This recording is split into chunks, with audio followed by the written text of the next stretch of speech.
ఈ నెల 24వ తారీఖు చాలా చాలా శక్తివంతమైన రోజు. అదే దశ పాపహార దశమి. మీరు తెలిసి తెలియక చేసిన పొరపాట్లు, తప్పులు అన్ని తొలగించుకునే రోజుది. ఈ రోజు మీరు ఈ పనులు కనుక చేస్తే మొత్తం మీ జీవితమే మారిపోతుంది. మన శివ పురాణం ప్రకారం చూసుకుంటే మన గత 10 జన్మ పాపాలన్నీ తొలగి పుణ్యం లభిస్తుంది. ఆ రోజు ఈ మంత్రాన్ని తప్పకుండా జపించండి. సంవత్సరంలో ఎంతో విశేషమైన దశములు 2 వస్తాయి.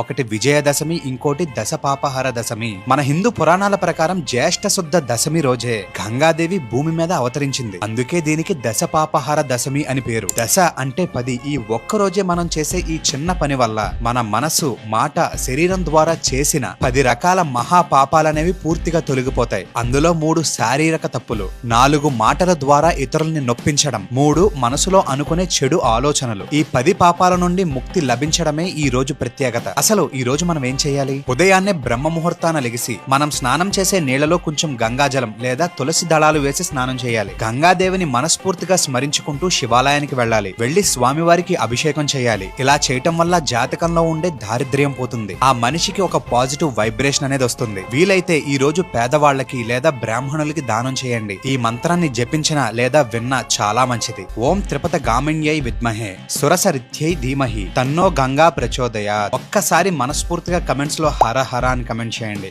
ఇలాంటి మరికొన్ని ఆధ్యాత్మిక విషయాలు